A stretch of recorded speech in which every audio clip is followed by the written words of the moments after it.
All right guys, we're down in the workshop, we're on the milling machine here. What we've got on the bed of the mill here is one of our Formula Ford 1600 blocks. These are the blocks that we use in the experienced cars and the race team as well. It's a standard block, this one is, so what we've had it done, we've just had new sleeves put in there to get the tolerance right with the new pistons that go in there. So it's a new engine that we're actually building. The reason why it's on here, we need to machine this deck face, which is the height of the block. So basically what we've done prior to this, we've done a sub-assembly of the crankshaft, the rods and the pistons, and we found that the pistons are sitting below the deck face of the block. So within the rules, we're allowed to take material off this top face. So what we do, we take this down to the height of the pistons. That increases the combustion chamber, or decreases the size of the combustion chamber, which gives it makes it a bigger bang, so it makes more power when the engines are at full throttle. So what we've got here, this jig assembly that we've made up here, originally it was a flywheel off a light truck. So what we've done there, we've actually machined it two places, so it actually fits into the arbor of the mill here. So basically we've had to machine it so it fits on here, and also we've had to machine this area here so we can actually put a cutter inside there, and it's sort of bolted in with those two bolts there.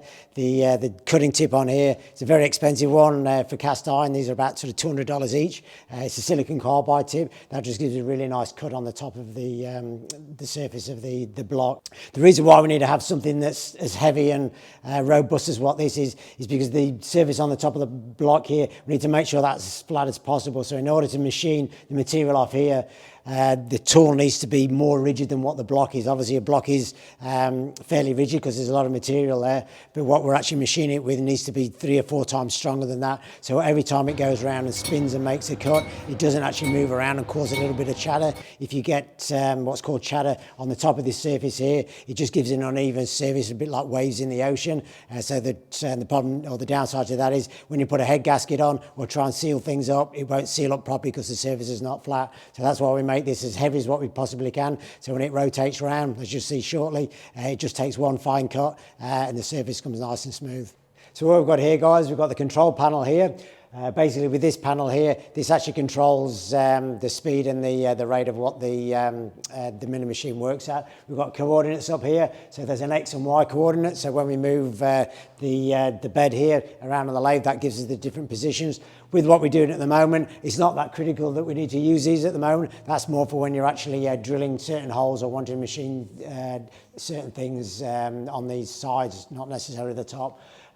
Inside here we've got different V-belt drive here. We can actually alter the speed of which the cutter rotates around. Obviously this is a fairly big diameter on the flywheel here, so the spindle speed of the machine needs to be brought down a lot lower than what we would normally use if we was using a cutter that's probably sort of 5 or 10 mil in diameter.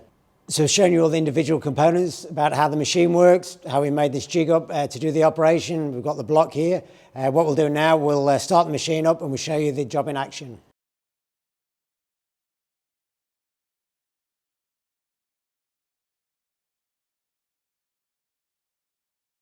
So as you can see, guys, the machine stopped. It stops automatically. It's got a reed switch at the bottom here.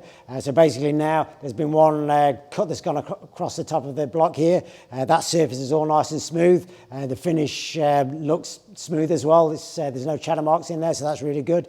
So that block's all done now. What we'll do now is take it off the machine. It goes and gets sort of washed up in the wash area, and then we can assemble all the other components of the engine, and that builds another engine up for another new car for one of our experience days.